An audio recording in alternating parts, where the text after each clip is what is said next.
Ethan and Mia Winters work together in a facility that experiments with paranormal-like entities. An interest in the dead returning and other supernatural events has peaked due to prior events, such as the viral outbreak and destruction of Raccoon City.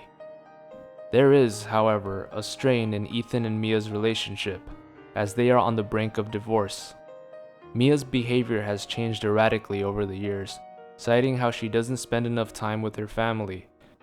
She's also overly obsessive of her work on paranormal research, but Ethan stands his ground. On a typical day at work, everything comes crashing down. Bodies litter the floor as Ethan checks in for work, and Mia is nowhere to be found, until suddenly, a young girl appears in front of Ethan in a corridor and subliminally says, "There's so much that you need to know." The facility is destroyed, and Ethan is submerged into water before being rescued and is the sole survivor of the incident. Ethan is at a loss. He doesn't know what to think after what he'd seen, the young girl in the corridor, and the tragic loss of his wife. There are still many pieces to the puzzle, and 3 years later, Ethan's suspicions come true. Mia is alive after all. A phone call reveals that she is being held hostage at an abandoned house. Although Ethan is extremely hesitant to show up, he decides not to call the police and have them investigate due to the fact that Mia may have been responsible for the deaths of her former employees, so he has to go himself. On the drive to the house, Ethan reminisces of better times with Mia, but he also has time to think about the fact that it's not too late to turn around and move on from the bizarre incident that somehow Mia may have been involved in. He continues to the house, only to find that it is inhabited by monsters, humans, and creatures alike. The search for Mia and the struggle to stay alive continues throughout, until finally, a clue left behind by Mia starts to explain where she is, not only physically, but mentally as well. Ethan, if you find this, I know I can't expect anything from you. Mia certainly knows about Ethan's second thoughts on their marriage, and the last time they'd seen each other could easily have been the end. I don't know what happened. There's so much that you need to know.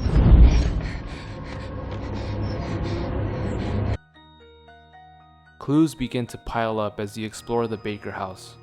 It is apparent that Mia has some sort of relation to the Bakers themselves, as the Bakers constantly taunt Ethan with never seeing their daughter again. Ethan has a great disbelief that Mia is in fact the Baker's daughter, although he never truly met Mia's parents.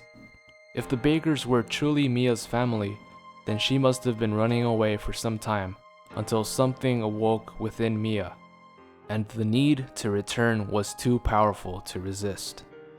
Perhaps even more troubling was the young girl from the day of the incident constantly follows Ethan around the house. Ethan wants out. He isn't having it anymore as the house is full of psychopaths and supernatural freaks. He'd finally seen his wife and knew that she will never be who she claimed to be. Ethan needed to go to the police to at least get Mia psychiatric help, and manages to call the police from a phone within the house. With no backup, the lone policeman is dealt with, but it's the mysterious young girl who finally steps out of the shadows and into action.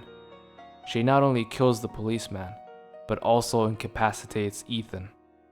As Ethan lays helpless, Jack and Margaret Baker walks in, to which the young girl says, "Mommy hates you, you know. Kill him, Mommy." The Bakers capture Ethan and begin a ritual. Jack, Margaret, and Lucas Baker, along with the mysterious girl, watch as Ethan is about to be cut open.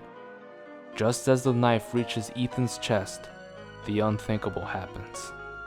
The shadowy girl disappears in the poof of smoke, leaving behind Ethan's wife, Mia.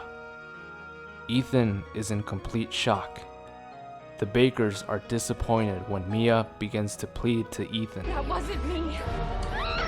No, leave me alone. Lucas grabs her and takes her to another room. The ending to this story will not be pleasant. The connection to Mia and the young girl she transforms into gets much deeper. During Mia's experiments, a DNA sample was left behind. DNA belonging to, you guessed it, Albert Wesker. Wesker himself is deceased, although he lives through Natalia Corva, a child that has part of Wesker's DNA and has been controlled by Wesker himself. Natalia perpetrated the plot to use the Baker family, the Dovey haunted house, Mia's work, and Mia herself as a breeding ground to test a new and improved virus, essentially keeping Wesker's dream of global annihilation and Umbrella's involvement well and alive. Natalia Corva is the main villain and uses Ethan's unrelenting love for Mia to rescue her without getting the police, BSAA, or any other anti-Umbrella entity involved. After all, she is the one who initially tips Ethan with Mia's location.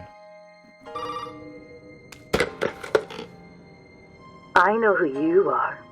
Who are you? Memories hold the truth. Don't let appearances mislead you.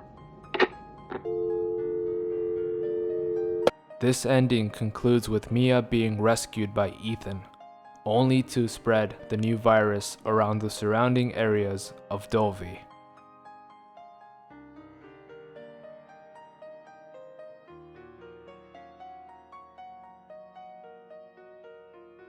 Thanks everyone for watching this video. Be sure to subscribe and comment down below what you think of this plot guess. Of course, this is pure speculation. This isn't the actual story, it's just what's coming out of my mind. So yeah, that's pretty much it. If you liked the video, give it a like, and as always, stay single.